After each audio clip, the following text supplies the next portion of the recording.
Bom dia, amados. Quero saudá-los com a graça, a misericórdia e a paz do Senhor. Amém? Hoje nós vamos meditar no Salmo de número 6, como foi a proposta que nós apresentamos para a amada igreja, que estaríamos às quartas-feiras meditando nos Salmos.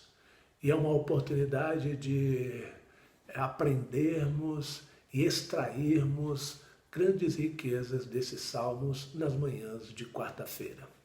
Então convido você a abrir sua Bíblia no Salmo de número 6. E Davi, o homem segundo o coração de Deus, faz a seguinte oração: Senhor, não me repreendas na tua ira, nem me castigues no teu furor. Tem compaixão de mim, Senhor, porque eu me sinto debilitado. Sara-me, Senhor, porque os meus ossos estão abalados. Também a minha alma está profundamente perturbada. Mas tu, Senhor, até quando? Volta-te, Senhor, e livra minha alma. Salva-me por tua graça. Pois na morte não há recordação de ti. No sepulcro, quem te dará louvor? Estou cansado de tanto gemer. Todas as noites faço nadar o meu leito. De minhas lágrimas o alago. Meus olhos de mágoa se acham amortecidos. Envelhecem por causa de todos os meus adversários. Apartai-vos de mim, todos os que praticai a iniquidade, porque o Senhor ouviu a voz do meu lamento. O Senhor ouviu a minha súplica. O Senhor acolhe a minha oração. Envergonhem-se e sejam sobremodo perturbados todos os meus inimigos. Retirem-se de súbito cobertos de vexame. Vamos orar. Maravilhoso Deus, agradecemos o Senhor por tua palavra nessa manhã. Que a tua palavra, que a tua voz possa ser ouvida em nossos corações e a tua palavra compreendida pelo poder do teu Santo Espírito. É o que oramos em nome de Jesus. Amém.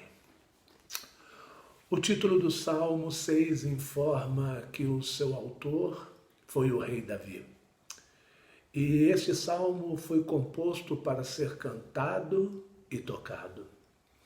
Este salmo tem sido classificado como um dos 7 salmos penitenciais. É ele o Salmo 6, o Salmo 32, Salmo 38, o Salmo 51, o Salmo 102, o Salmo 130 e o Salmo 143. O Salmo 6 registra um lamento individual do salmista, quando recorreu à misericórdia do Senhor no tempo de grande angústia e aflição. Provavelmente no momento da rebelião de Absalão, seu filho, quando usurpou da coroa. Durante seus momentos de dor, Davi expressou sua total confiança em Deus. Podemos dividir esses salmos em 2 partes principais. A primeira, a dor do desespero sendo apresentada diante de Deus, do versículo 1 até o versículo 7. E a segunda parte, a alegria do livramento, versículo 8 até o versículo 10. Então, comecemos com a primeira parte dessa divisão do Salmo 6. Deus às vezes permite que passemos por momentos difíceis, momentos que parecem que não vão mudar, momentos de situações extremamente difíceis. O que fazer nessas horas? O Salmo 6 vai nos mostrar o que fazer. Davi inicia o salmo derramando a sua alma perante o Senhor. Ele admite ser merecedor da repreensão de Deus, mas apela para a sua compaixão, para a sua misericórdia. Menos ira e menos furor. Ele deseja que a disciplina do Senhor seja acompanhada de misericórdia. Versículo 1 e 2 diz, Senhor, versículo 1, Senhor, não me repreende na tua ira, nem me castigues no teu furor. Podemos ver aqui a humildade do salmista. Ele reconhece que a sua falha é verdadeira diante do Senhor.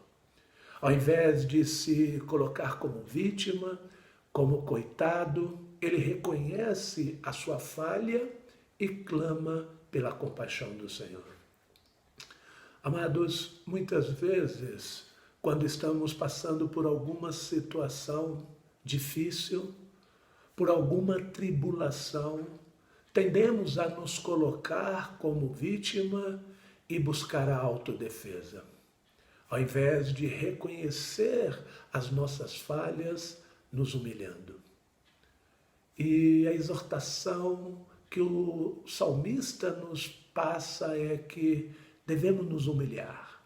Humilhe-se, porque o que você está passando pode ser uma disciplina ou provação. São as duas possibilidades na tribulação que Deus permite ao seu povo. Humilhe-se, reconheça e busque pela compaixão e a misericórdia do Senhor. É esse o exemplo que o salmista nos passa aqui. Versículo 2, ele continua, tem compaixão de mim, Senhor, porque eu me sinto debilitado. Sara-me, Senhor, porque os meus ossos estão abalados. O salmista diz estar debilitado e com seus ossos abalados. Então, ele suplica para que o Senhor o cure. Aqui podemos ver uma profunda aflição que tomava conta de todo o ser do salmista e, inclusive, lhe debilitava fisicamente. Que situação difícil, não é verdade? Nos 2 primeiros versículos, o salmista mostra humildade, reconhecendo o seu pecado e pede misericórdia de Deus. Agora, aqui nos versos 3 a 5, ele mostra outra da sua marca, o desabafo com Deus. Também a minha alma está profundamente perturbada, mas tu, Senhor, até quando? Ele deixa claro que a sua alma estava profundamente perturbada. Então, nesse ponto, em seu desespero, ele diz, Senhor, até quando? Versículo 3. Ele realmente não aguentava mais continuar naquela situação. Então, em seguida, ele continua rogando para que Deus lhe dê o livramento. Inclusive, ele usa uma expressão que transmite o sentido de que o seu desejo era que Deus o arrancasse daquela situação que lhe causava tanta lamentação. Até quando, Senhor? Até quando o Senhor vai permitir isso? Quando tudo isso vai acabar, Senhor? Não aguento mais. Até quando? Até quando é comum nos Salmos e no Antigo Testamento. É um anseio e até a certo ponto uma cobrança. Não é uma reivindicação de direitos pessoais, como se Deus devesse alguma coisa, mas que o nome de Deus fosse glorificado. A revelação da fidelidade das promessas de Deus fosse revelada. Até quando, Senhor, passarei por essa situação? Que o Senhor possa agir para que o seu nome seja glorificado. Me ajude, estou desfalecido. Não permita que eu não glorifique o seu nome mediante essa situação. Que eu não te envergonhe, Senhor. Tanto é que em todo momento o salmista reconhece não ser merecedor do favor divino. Ele clama para que o nome de Deus fosse glorificado. E ele reconhece que ele é merecedor, quer dizer, na verdade, que ele não é merecedor do favor divino. E que qualquer bênção que ele venha a receber não se deve ao seu próprio mérito, mas à graça de Deus, ao amor de Deus imerecido. Por isso ele diz no versículo 4, volta-te, Senhor, e livra minha alma, salva-me por tua graça.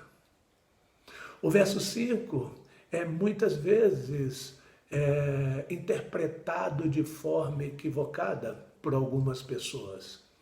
Isso porque nele o salmista diz, pois na morte não há recordação de ti. No sepulcro, quem te dará louvor? O salmista aqui não estava se referindo a uma ideia de que depois da morte não haveria louvor a Deus. Não há louvor a Deus. Ele simplesmente estava se referindo ao silêncio daqueles que já morreram diante do fato de que eles não podem mais participar da adoração pública do povo de Deus na terra. Davi está dizendo que depois da sua morte, ele não vai poder revelar a glória do Deus soberano. Se ele morresse, a adoração a Deus nele seria interrompida.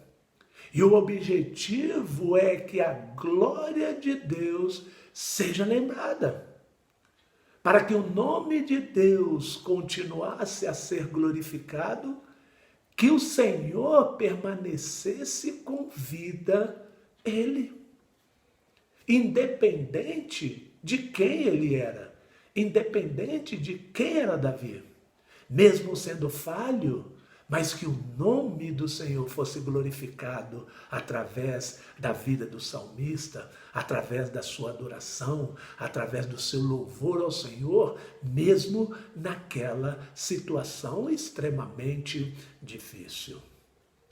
Abra o seu coração, desabafe diante da angústia, mas sempre visando o louvor e a glória de Deus, e nunca visando benefício à glória própria. Nos versículos 6 e 7, podemos ver o pranto do salmista, o choro do salmista mediante a circunstância vivida. Estou cansado de tanto gemer. Todas as noites faço nadar o meu leito, de minhas lágrimas o alago. Meus olhos de mágoas se acham amortecidos, envelhecem por causa de todos os meus adversários. Há horas que não tem outra alternativa a não ser chorar. Sabe por quê, irmãos? Porque há uma promessa de consolo. Bem-aventurados os que choram, porque serão consolados. Mateus 5,4.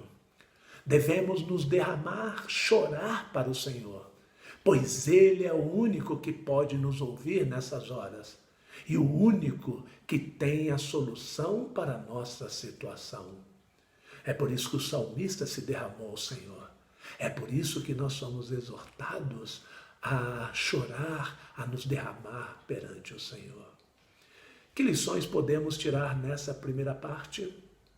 Devemos ser humildes e nos lembrar que sempre falhamos, sempre pecamos, que por melhor que sejam nossas intenções, elas não são perfeitas. Então só nos resta clamar pela misericórdia e compaixão de Deus. Também que devemos desabafar diante da angústia, mas sempre visando o louvor e a glória de Deus, e nunca os nossos benefícios e a glória própria. Também devemos chorar. Chorar faz bem, ainda que em certas circunstâncias seja doloroso, a dor seja grande. Mesmo assim, faz bem chorar, faz parte. A segunda parte que nós podemos ver na divisão desse salmo é a alegria do livramento. Versículo 8 ao versículo 10. Antes de concluir, o salmista Davi muda o tom do seu discurso de forma surpreendente, sobrenaturalmente. Ele vai do desespero à coragem, do sofrimento à alegria. Obviamente, o motivo dessa mudança radical é a sua confiança inabalável no Senhor. Ele tinha certeza de que o Deus da aliança, ouve a sua oração. Essa era a certeza. O Deus da aliança ouve a oração do seu povo. Apartai-vos de mim todos os que praticais a iniquidade, porque o Senhor ouviu a voz do meu lamento. O Senhor ouviu a minha súplica. O Senhor acolhe a minha oração. Envergonhem-se e sejam sobremodo perturbados todos os meus inimigos. Retirem-se de súbito, cobertos de vexame. Então, alicerçado na providência de Deus, o salmista glorifica o Senhor diante dos seus inimigos. Provavelmente os adversários de Davi tinham se vangloriado, pensando que ele jamais sairia daquele estado de dor e aflição. Mas ao pensarem que Davi estava perdido, aquelas pessoas acabaram por desdenhar da própria fidelidade do Senhor. Afinal, Davi era o rei ungido pelo Senhor para reinar sobre Israel. Era o homem segundo o coração de Deus. Por esse motivo, a oposição daquelas pessoas era basicamente uma afronta à vontade do Senhor. Isso explica a frase: apartai-vos de mim todos os que praticam a iniquidade. O salmista termina o salmo exultando pelo cuidado do Senhor. Repetidamente ele diz: o Senhor ouviu a voz do meu lamento. O Senhor ouviu a minha súplica. O Senhor acolhe a minha oração, verso 8 e 9. Como resultado, os inimigos do rei escolhido do Senhor tiveram de se retirar, perturbados e envergonhados. Apartai-vos de mim, todos os que praticam a iniquidade. Envergonhem-se e sejam sobremodos perturbados todos os meus inimigos. Retirem-se de súbito, coberto de vexames. Amados, isso acontece com o crente que ora. Nem sempre há mudança e transformação lá fora. Os problemas continuam, às vezes até mais intensos. Mas aqui dentro, tudo muda, porque temos a certeza que Deus nos ouve. Vamos orar? Maravilhoso Deus, como Davi, reconhecemos as nossas falhas diante do Senhor e clamamos pela sua misericórdia. Não permita que o sentimento de autojustiça domine o nosso coração e que reconheçamos que estamos diante do Senhor pela graça, pela misericórdia e pela tua compaixão.